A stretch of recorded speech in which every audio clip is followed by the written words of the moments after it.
Bom dia, professoras. A gente é o grupo 3 e a gente vai apresentar agora o nosso trabalho sobre a jornada dos catadores. O grupo consiste da Laura Afonso, Priya Limpolsky, eu, Gabriela Marona e Vitória Oliveira. Então, para começar, a gente trouxe alguns fatos sobre os catadores. Eles são responsáveis por 90% de todo o material reciclado no Brasil e eles lutam pelo reconhecimento da sua categoria de trabalho por meio do Movimento Nacional dos Catadores de Materiais Recicláveis. Eles exercem a mesma função que os garis, mas eles não são reconhecidos, porque os garis são funcionários públicos e os catadores até agora não. Alguns deles chegam a carregar 500 quilos de material por dia na carroça, e a maioria deles possui pouco ou nenhum nível de escolaridade. A faixa etária se distribui de 18 anos até pessoas de terceira idade, então 70, 75 anos, pessoas dessa idade trabalham com esse meio, e eles não têm jornada de trabalho definida, então eles trabalham dia e noite, dependendo de quando eles conseguem.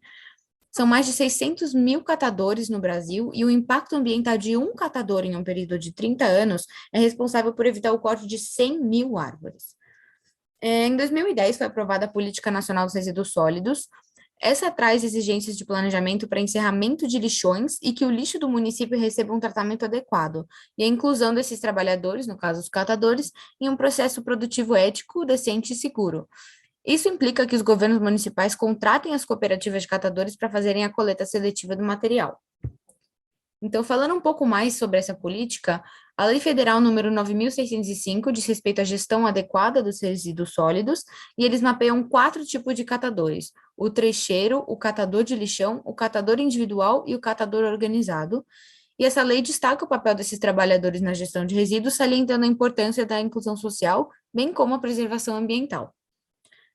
Por definição, o catador é aquele que encontra seu sustento no lixo produzido pela sociedade, atuando nas prioridades de reciclagem, tratamento e disposição adequada estabelecidas pela lei.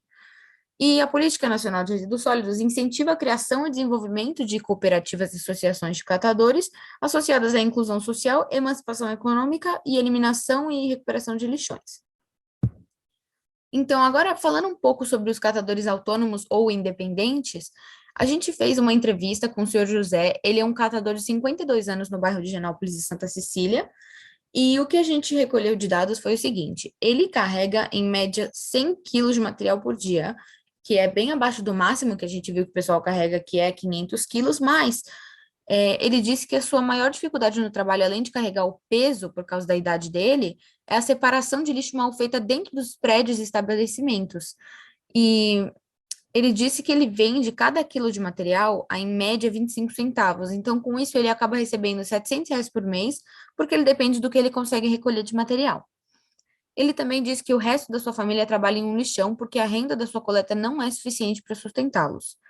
E ele falou que o trabalho dele consiste do seguinte: ele coleta os materiais, depois ele separa os materiais por categoria, porque, como a gente falou, a separação é mal feita dentro dos estabelecimentos, e aí ele vai e vende os materiais separados para os respectivos compradores. Então, o comprador de metal, ele vai vender o metal, o comprador de papelão, ele vai vender o papelão, e etc.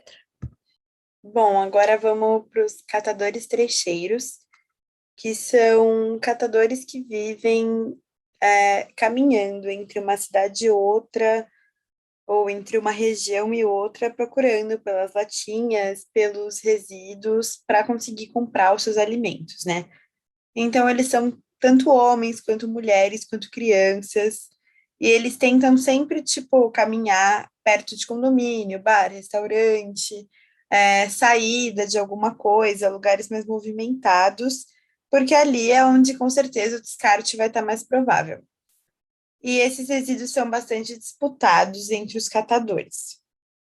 A gente entrevistou a dona Catarina, de 47, que trabalha na região metropolitana de São Paulo. Ela conta que ela caminha até 20 quilômetros por dia. Ela sai muito cedo de casa, antes do sol nascer, e volta já, assim, praticamente de madrugada. E ela caminha muito e conta que, além de caminhar no sol, fazer tudo que ela faz, as pessoas ainda têm bastante preconceito com ela, e isso é uma coisa que ela tem que lidar diariamente. Aí ela consegue recolher bastante material nessa trajetória e ela consegue até receber R$ 1.500 por mês, o que é algo até acima da média comparado com o grupo em geral. E ela conta com a ajuda da filha mais nova, que vai para a escola de manhã, e à tarde ela vai recolhendo o que ela acha no caminho. E ela também conta com a renda do marido, que é gari, para ajudar no sustento da família. Vai analisar é a jornada dos catadores de lixão. Desde o início dos incentivos à reciclagem no Brasil, os lixões têm se tornado um grande alvo da população de baixa renda. Os catadores de lixão são aqueles que se instalam em lixões e outros depósitos de lixo, que apesar de ilegais estão presentes em quase 80% das cidades brasileiras. Esses catadores invadem os lixões da cidade, montam suas residências precárias, onde moram e sobrevivem da renda dos resíduos recolhidos do lixo despejado. Esses resíduos são disputados entre os catadores, os tratores e as esteiras trituradoras do lixão. Os catadores se tratam de homens, mulheres e crianças que geralmente não possuem uma jornada fixa de trabalho e moram em casas feitas de madeira e materiais reaproveitados, como amianto e cimento, que são construídas próximas aos aterros e têm acesso limitado ao saneamento básico, abastecimento de água e à energia elétrica. As condições de trabalho dos catadores de lixão é uma luta diária devido às condições de um lixão. O desemprego e o fácil acesso aos aterros atraem esses catadores. A jornada de trabalho também é flexível e autônoma, pode ser estabelecida pelo próprio catador, o que é um outro atrativo da profissão. Grande parte dos catadores de lixão não estão associados a organizações de catadores por motivos financeiros, e eles se submetem a altos riscos à sua saúde relacionados com o contato com resíduos tóxicos, bem como com acidentes mecânicos que podem acontecer no ambiente do lixão. O dia a dia deles se trata de coletar o material reciclável que está misturado com os outros resíduos do lixo, que são depositados pelos caminhões coletores.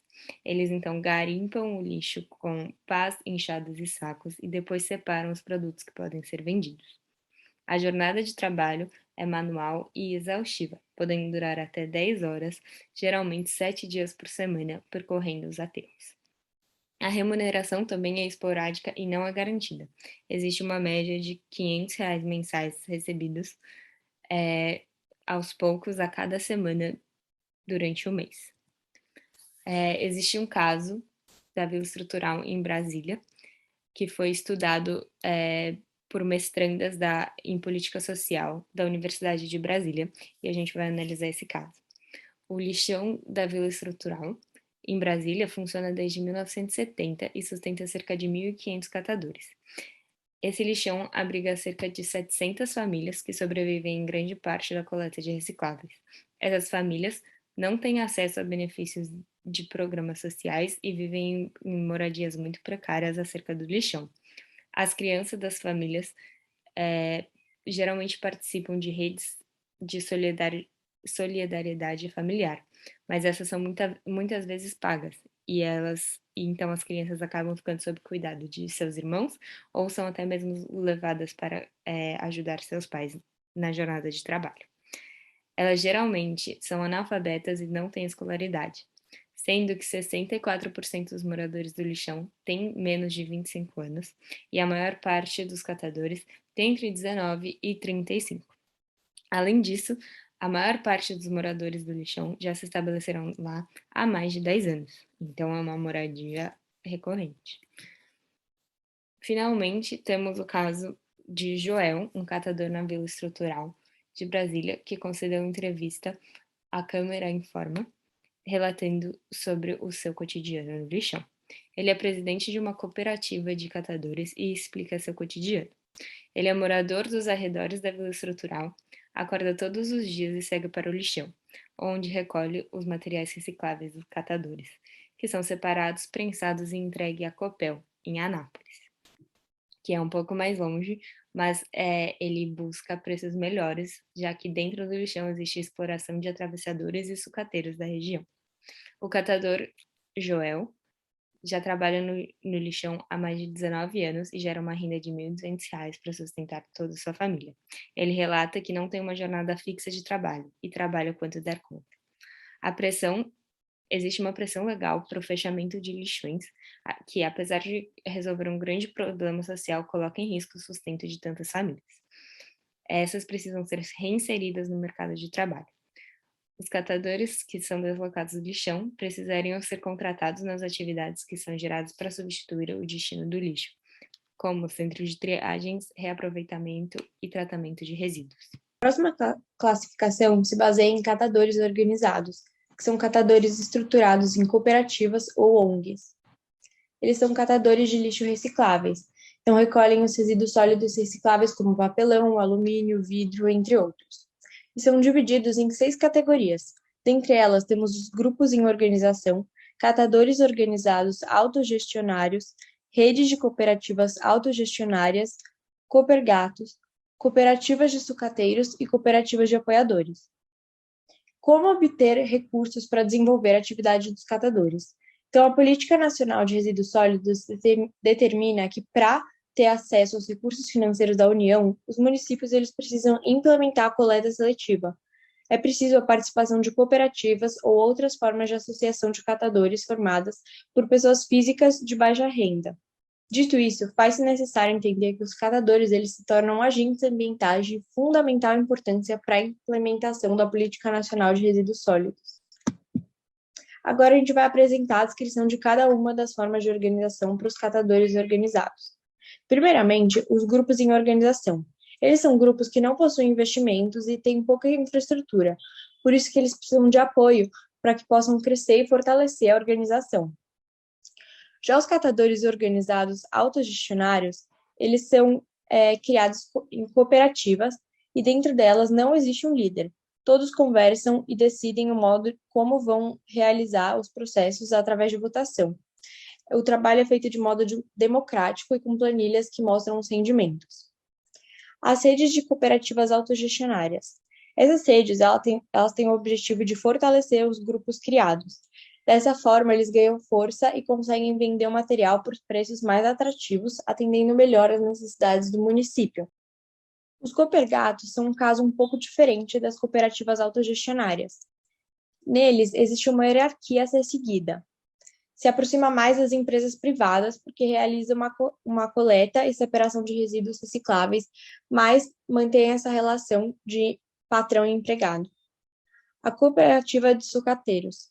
Esse tipo de cooperativa também funciona como uma empresa privada e é muito comum atualmente, mas se diferencia das outras. Os funcionários eles trabalham de maneira precária e são explorados. Cooperativas de apoiadores. As pessoas que participam desse modelo são aquelas que realizam o serviço de maneira não remunerada. Como o nome diz, são apoiadores do processo de coleta. Então, eles são considerados catadores, mas não fazem parte da profissão remunerada. O falso cooperativismo. Na legislação, não existe o vínculo de empregado entre cooperativas e seus associados, ou entre associados e aqueles que contratam as cooperativas. Então, assim, várias empresas passaram a utilizar daquela vedação legal para determinar que algumas atividades afins fossem transferidas da contratação de trabalho para a forma de cooperativas, prestando serviços àquelas empresas através dessa nova modalidade, conforme explica o Sindicato de Metalúrgicos do ABC. Os coopergatos são falsas cooperativas. Existem para burlar a legislação trabalhista e funcionam como empresas em geral, com estrutura hierárquica e vínculos de trabalho baseado na relação patrão-empregado. Utilizam do modelo legal das cooperativas para explorar ainda mais os empregados, precarizando os direitos garantidos pela CLT, ficando às margens dos direitos trabalhistas. Tem como característica a inexistência nas práticas efetivas de autogestão.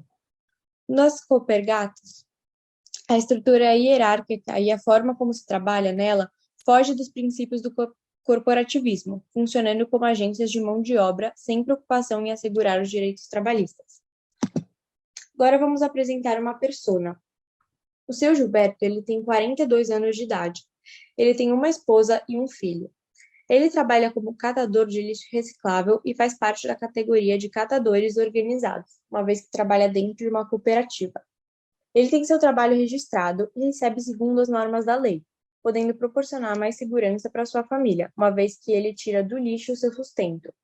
Mais especificamente, o Gilberto ele entra na classificação de catadores organizados autogestionários, pois essa cooperativa que ele faz parte, ela realiza as decisões de maneira democrática. Todos fazem parte das decisões. As vendas e os resultados são de domínio público, devido à transparência das informações. Ele, assim como todos os associados, são donos do empreendimento, porque não possui característica hierárquica. Apesar do Gilberto não possuir uma condição financeira muito boa, seu grupo de catadores é dos que apresenta melhor desenvolvimento da atividade. Eles cooperam entre si e dividem os lucros de produção em modelo de cooperativas.